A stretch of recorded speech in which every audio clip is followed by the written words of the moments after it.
un altre subgrup, Solidaritat per la Independència, Alfons López Tena, però recordem que això és el projecte del govern sobre consultes populars no referendàries. Quan s'acabi aquest debat comença un altre d'un text, una proposició de llei també de consultes populars no referendàries presentat per Solidaritat. Membres del govern, teníem la idea que aquí estàvem tractant d'una llei de consultes populars no referendàries, no d'una altra cosa. Ja es va fer com a argument la legislatura passada que com que la llei era de referèndums i no de consultes que no fossin referèndums, no era vàlida. Ara, la representant del grup socialista, que com que no tracta altres qüestions, tampoc és vàlida. Nosaltres ens centrarem en el que és. Evidentment que n'hi ha altres desenvolupaments de l'Estatut, de l'article 122, que cal fer-los, però no tenen per què ser necessàriament de la mateixa llei, no sembla un argument per refusar-la. El que sí que ens ho sembla és una altra cosa, és que aquesta llei no és de consultes populars no referendàries, és de plebiscits. És exclusivament de plebiscits. En aquest sentit, estem d'acord en el seu desenvolupament. Es crida molt l'atenció que ni la senyora Ortega ni cap dels que han intervingut s'hagi fet referència a que això és obligat segons, no hi ha l'article 122 de l'Estatut, sinó l'article 29, el que dona dret als ciutadans promoure aquestes consultes populars. I, per tant, és aquesta la qüestió bàsica.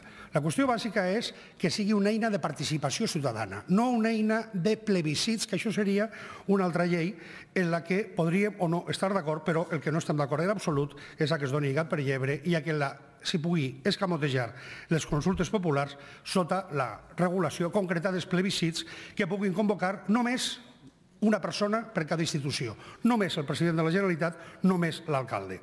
En aquest sentit, hauríem votat en contra, ja vam anunciar, de l'esmena a la totalitat presentada, perquè creiem que això s'ha de redreçar en comissió. I diverses qüestions que són imprescindibles que es redrecin en comissió.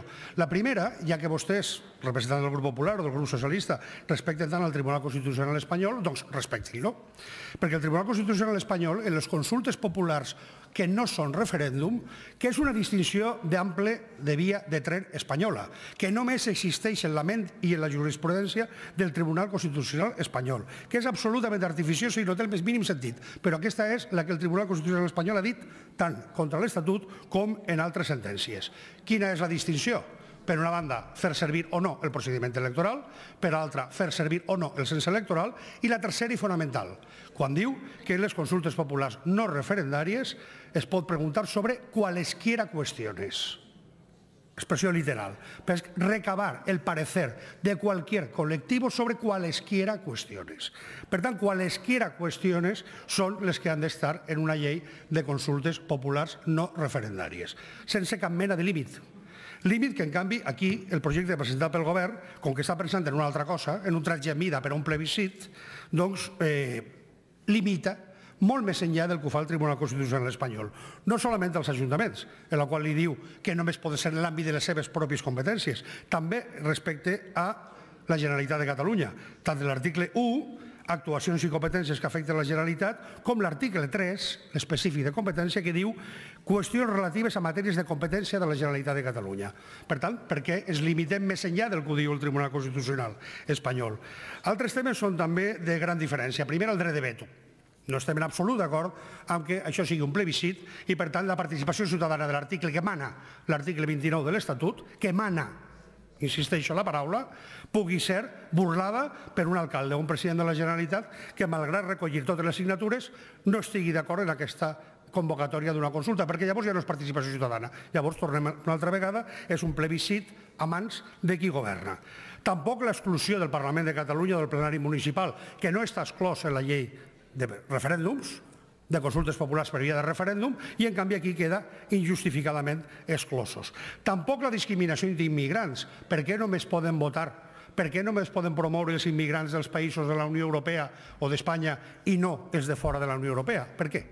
Quan, a més, això és contradictori amb la llei d'iniciativa legislativa popular. I, a més, pel fet de la manca de regulació.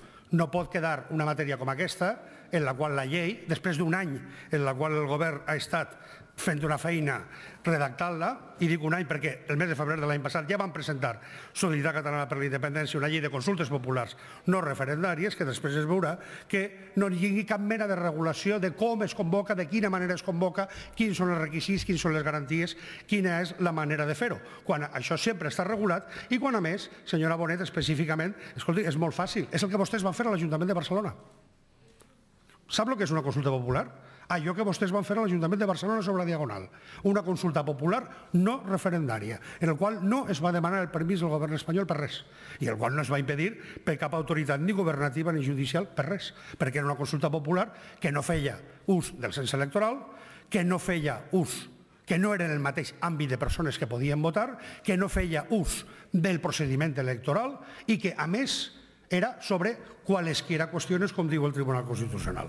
Per tant, siguem per una vegada constitucionalistes espanyols i assumim el seu criteri sobre aquesta matèria. Criteri que és absolutament artificiós, però que per una vegada ens va bé. No siguin vostès, membres del govern, tan més papistes que el papa, més restrictius que el Tribunal Constitucional espanyol.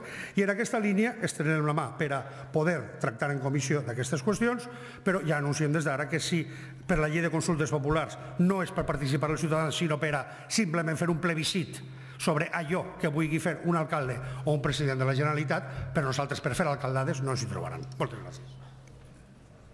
En nom de la paraula l'il·lustre senyor Joan Laporta. Joan Laporta, que es parteix el temps que tindria assignat un grup entre els dos